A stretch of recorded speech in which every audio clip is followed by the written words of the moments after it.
देखो, जब चलना नहीं आता था तो कोई गिरने नहीं देता था, और अब चलना सीख लिया तो हर कोई गिराने में लगा है।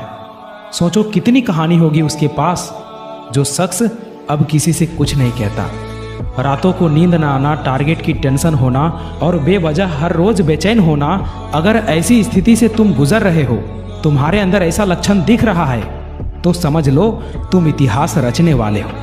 क्योंकि जो अपने कदमों की काबिलियत पर विश्वास रखते हैं वही अक्सर मंजिल पर पहुंचते हैं। अगर आप कुछ ऐसा पाना चाहते हो जो आपने पहले कभी नहीं पाया, तो आपको कुछ ऐसा करना होगा जो आपने पहले कभी नहीं किया। तुम अपने घर की स्थिति में परिवर्तन के लिए चुने गए हो। जीवन आसान नहीं होगा मेरे भाई।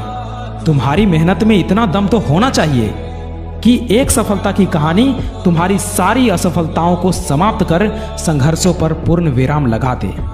देर से बनो, लेकिन कुछ बनो जरूर, क्योंकि वक्त के साथ लोग खैरियत नहीं, हैसियत पूछते हैं। इसलिए जीवन में जो भी करो पूर्ण समर्पण के साथ करो। उदय किसी का भी अचानक नहीं हुआ मेरे भाई। सूर्य भी धीरे धीरे निकलता है और ऊपर उठता है। याद रखना, उम्र से पहले ही समझदार बन जाते हैं वो लोग जिनके हिस्से बचपन से ही दुख और जिम्मेदारी आती है।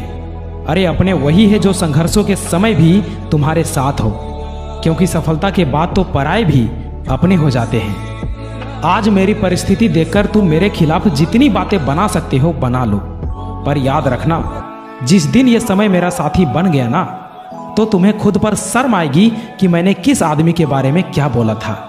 आज मेरा संघर्ष चल रहा है और तुम्हारी मेरे खिलाफ बातें। जिस दिन ये मेरा संघर्ष सफलता का रूप लेगा, उस दिन तुम्हें समझ में आएगा कि मैंने किसके बारे में क्या बोला था।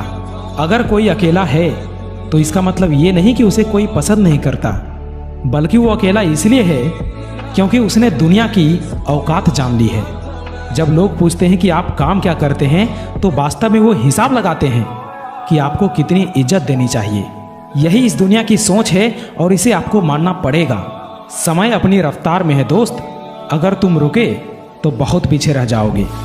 इसलिए धीरे ही सही लेकिन चलते रहो। जिस मेहनत से आज तू भाग रहा है वही कल तुझे सफलता दिलाएगी। झोंक दे खुद को इस आग में, यही आग तुझे हीरा बनाएंगी।